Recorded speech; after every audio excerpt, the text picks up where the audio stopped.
Muslims left Indian state Punjab in 1947, but mosques are still standing tall. बाबा जी मस्जिद कितने साल पुरानी है? ये पाकिस्तान बनने तो पहले दी है। ये 1910 ਦੀ ਬਣੀ ਹੈ। शुरू तो जो पाकिस्तान से पहला ही बनी। ਹੁਣ ਪਿੰਡ 'ਚ ਕੋਈ ਮੁਸਲਮਾਨ ਰਹਿੰਦੇ ਜੀ? ਪਿੰਡ 'ਚ ਕੋਈ ਨਹੀਂ ਮੁਸਲਮਾਨ ਹੁੰਦੇ। ਕੋਈ ਮੁਸਲਮਾਨ ਨਹੀਂ। ਪਿੰਡ 'ਚ ਮੁਸਲਮਾਨ ਹੈਗਾ ਕੋਈ? नहीं कोई नहीं जी। ਫਿਰ ਤੁਸੀਂ ਇਹ ਮਸਜਿਦ ਖੜੀ ਆ ਤੁਹਾਡੇ ਮਨ 'ਚ ਨਹੀਂ ਆਇਆ ਕਦੇ ਵੀ ਢਾਹ ਦੀ? ਨਾ ਨਾ ਰੱਬ ਦਾ ਘਰ ਹੈ। एक गुरुद्वारा बना लिया, गुरुद्वारे वास्ते मैं टाण नहीं दिती। मैं क्या भी खुदा दा घर है, रब दा घर है, किसी दा धर्म स्थान असीं नहीं टाणा।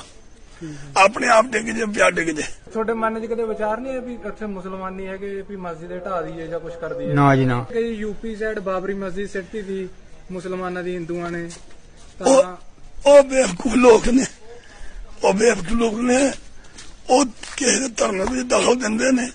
ਅਸੀਂ ਕਿਸੇ ਦੇ ਧਰਮ 'ਚ ਦਖਲ ਨਹੀਂ ਦਿੰਦੇ।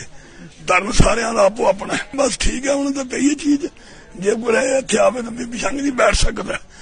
ਬਾਕੀ ਅਸੀਂ ਉਹਦੀ ਹਿਫਾਜ਼ਤ ਵੀ ਕਰ ਦਿਆਂਗੇ, ਜੇ ਕੋਈ ਰਹੇਗਾ ਉਹਨੂੰ ਰੋਟੀ ਪਾਣੀ ਵੀ ਦਿਆਂਗੇ।